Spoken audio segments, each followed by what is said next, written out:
Dia 1º de dezembro é o Dia Mundial de Combate à AIDS. No Expresso de hoje nós vamos falar um pouco sobre o diagnóstico do HIV.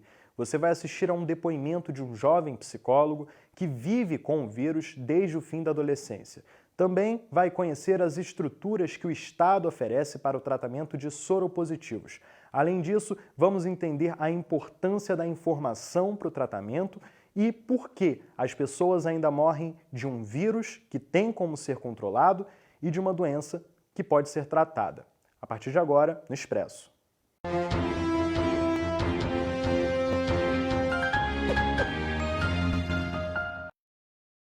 O psicólogo Leonardo Aprígio tem 26 anos e vive no Rio de Janeiro. Quando tinha cerca de 17, foi diagnosticado com o vírus da imunodeficiência humana, o HIV.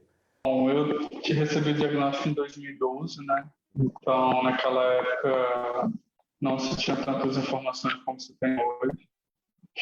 E a primeira impressão que eu tive naquele momento era só que eu tinha pouco tempo de vida, né? Aquele cenário ainda se perdura até hoje, né? Não com tanta frequência como antes. Mas esse foi um dos meus receios naquele momento. Ao Expresso, Léo contou as diferenças sobre a aceitação dos soropositivos na sociedade, de quando ele contraiu o vírus até hoje. As mudanças têm sido a passos pequenos, né? Falando de um contexto social, mas nos últimos 9 anos a gente consegue perceber uma certa melhora, né? Até por conta dos avanços das tecnologias de prevenção. Enquanto psicólogo que trabalha fazendo acompanhamento e acolhimento de pessoas soropositivas, Leonardo considera uma evolução notável no envolvimento das famílias no tratamento. Eu percebo que uma grande parcela tem uma certa facilidade de poder falar sobre isso com a família. Não posso afirmar necessariamente para todas as pessoas, mas pelo menos as pessoas que participam dos nossos encontros que a gente leva, elas falam, inclusive elas se fortalecem dentro do rede para poder levar essas informações até os familiares. A médica infectologista Aparecida Monteiro tem mais de 30 anos de atuação em Cabo Frio e explicou um pouco dos equipamentos atuais para o combate ao HIV. Nós temos exames, né, específicos, né, disponibilizados, que é o que avalia a imunidade do indivíduo e a necessidade de terapias, além da terapia antirretroviral específica, profilaxias, né, a gente diz. A gente tem os antirretrovirais, tanto para tratamento como para PEP, que é a profilaxia pós-exposição, como para PrEP, que é a profilaxia pré-exposição. Mas a gente precisa ampliar, porque não é só a questão de fornecer o medicamento depois que que o indivíduo está infectado. É importante o indivíduo, primeiro, não se contaminar, que a gente chama de profilaxia primária. Essa profilaxia primária é a questão do uso do preservativo, é a questão da PrEP, né? Aí depois vem o que a gente chama de profilaxia secundária. O que é isso? Você faça o seu exame periódico e se você descobre que tem o HIV, você vai tratar precocemente. Segundo os últimos números do Ministério da Saúde, em 2019, o Brasil registrou 41.919 novos casos de HIV.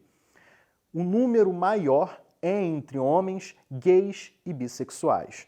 Contudo, há uma preocupação com o aumento de casos em grupos como, por exemplo, de gestantes. A gente tem visto mulheres heterossexuais com seus parceiros fixos se contaminando, mulheres descobrindo o HIV no final da gestação, por não ter acesso adequado ao pré-natal. Então, existem esses fatores, inclusive a OMS, através da UNAIDS, em relação à questão da mulher em si, a gente está trabalhando muito bem essa questão de pré-natal, porque a gente precisa diminuir, aliás, diminuir não, erradicar crianças nascendo com o vírus HIV.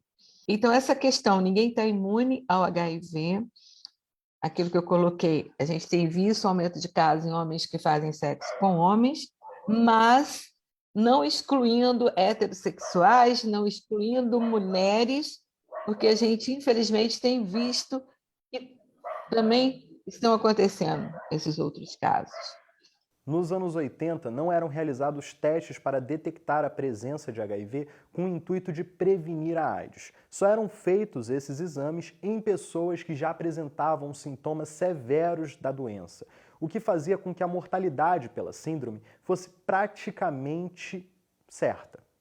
Acontece que os antirretrovirais foram sendo desenvolvidos e fizeram com que o tratamento chegasse a uma eficácia que um soropositivo hoje em dia, tomando toda a medicação, pode fazer com que sua carga viral seja zerada, indetectável e intransmissível. Mesmo assim, segundo o Ministério da Saúde, 10.565 pessoas morreram de AIDS no Brasil só em 2019. O estigma, o não acesso aos serviços de saúde, tá? A falta de suporte, porque a questão do suporte social mesmo. Esse ano, a gente teve óbitos aqui no município, de pessoas que nunca fizeram exame e descobriram que o HIV, ela entrou em depressão profunda e não quis tratar, não tinha o suporte familiar, você não tem acesso a psicólogos para ter suporte. Eu falo que isso é um conjunto de fatores que levam a isso. Leonardo, que trabalha em uma rede de apoio a pessoas soropositivas, também comentou as mortes causadas pela AIDS no Brasil. A rede existe já há 12 anos e durante todos esses anos, assim, não tem um ano que a gente não tenha perdido alguém devido a essas condições. E muitas das vezes porque é carregado por um sentimento de culpa, ou a não aceitação, ou até mesmo a falta de sentido, né, na construção da vida. E muitas das vezes isso é em volta pelo medo de se relacionar com uma outra pessoa, ou pelas próprias experiências de rejeição. Tudo isso acaba minando muito a saúde mental dessas pessoas. E a autoestima também. Então, eu acho que esses são alguns dos fatores assim, que influenciam bastante. Informação salva vidas. Em Cabo Frio, o centro de referência para o tratamento da AIDS e outras ISTs é o Hospital Dia, que fica na Rua Expedicionários da Pátria, no bairro São Cristóvão. Um diagnóstico positivo precoce pode impactar diretamente na qualidade de vida dos soropositivos. Portanto, façam o teste, usem camisinha, se protejam. Essa edição do Expresso fica por aqui. A gente se vê numa próxima oportunidade. Até a próxima. Tchau.